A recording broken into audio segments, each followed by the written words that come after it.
جب بندہ کہتا ہے نا لا الہ الا اللہ، تو اللہ تعالیٰ کے عرش کے سامنے ایک نور کا ستون ہے، وہ ہلنے لگ جاتا ہے۔ اللہ تعالیٰ جاننے کے باوجود پوچھتا ہے ستون تو کیوں ہل رہا ہے؟ وہ عرض کرتا ہے اللہ زمین پر آپ کے ایک بندے نے لا الہ الا اللہ کہا ہے اور اس کی اب تک بخشش نہیں ہوئی۔ اللہ تعالیٰ فرماتا ہے ستون تو ٹھہر جا، میں نے اس کی بخشش کر دی ہے۔ حضرت موسیٰ علیہ السلام نے ایک مرتبہ اللہ تعالیٰ کی بارگاہ میں عرض کیا، اے اللہ مجھے کوئی ایسا وظیفہ بتا کہ میں تجھے یاد کیا کروں۔ اللہ تعالیٰ نے فرمایا موسیٰ لا الہ الا اللہ پڑھا کر۔ حضرت موسیٰ علیہ السلام نے پھر عرض کیا، اے اللہ یہ تو ساری مخلوق پڑھتی ہے، میں تو کوئی ایسا چاہتا ہوں جو خاص میرے لیے ہو۔ اللہ تعالیٰ نے فرمایا موسیٰ لا الہ الا اللہ پڑھا کر۔ اے موسیٰ اگر ساتوں آسمان ساتوں زمینیں جو کچھ ان کے درمیان میں ہے وہ سب کا سب ایک پلڑے میں رکھ دیا جائے، دوسرے پلڑے میں لا الہ الا اللہ کو رکھ دیا جائے، تو لا الہ الا اللہ والا پلڑا وزن میں بڑھ جائے گا۔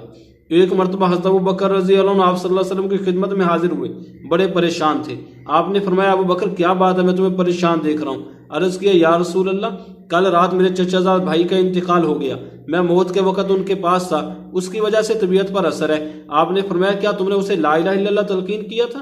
عرض کیا جی اللہ کے رسول کیا تھا۔ آپ نے فرمایا پھر اس نے لا الہ الا اللہ کہہ لیا تھا؟ عرض کیا جی اللہ کے رسول کہہ لیا تھا۔ آپ نے فرمایا پھر اس کے لیے جنت واجب ہو گئی۔ حضرت ابو ہریرہ رضی اللہ عنہ نے ایک مرتبہ عرض کیا یا رسول اللہ قیامت والے دن آپ کی شفاعت سے سب سے زیادہ نفع اٹھانے والا اور سعادت مند شخص کون ہوگا؟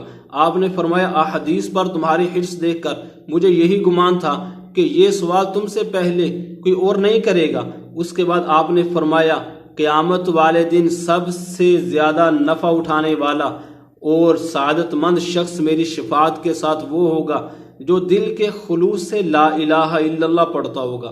ایک حدیث پاک میں آتا ہے کہ شیطان کہتا ہے میں نے لوگوں کو ہلاک کیا گناہوں کے ساتھ، انہوں نے مجھے ہلاک کر دیا لا الہ الا اللہ اور استغفار کے ساتھ۔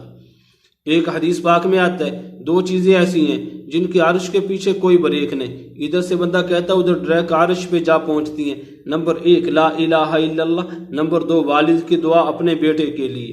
ایک حدیث پاک میں آتا ہے جو شخص 100 مرتبہ لا الہ الا اللہ روزانہ پڑھتا ہے قیامت والے دن جب اپنی قبر سے اٹھے گا تو اس کا چہرہ 14ویں رات کے چاند کی طرح چمکتا ہوگا۔ ایک حدیث پاک میں آتا ہے جو شخص کسی دن 100 مرتبہ لا الہ الا اللہ پڑھ لے اس دن ثواب کے لحاظ سے اس سے آگے وہی شخص بڑھ سکتا ہے جو اس سے زیادہ مرتبہ پڑھے۔ ایک حدیث پاک میں آتا ہے جو شخص اپنے چھوٹے بچے کو لا الہ الا اللہ سکھائے یہاں تک کہ وہ لا الہ الا اللہ کہنے لگ جائے اس کا حساب معاف ہو جاتا ہے۔ ایک حدیث پاک میں آتا ہے اپنے مردوں کو لا الہ الا اللہ کا توشہ دیا کرو۔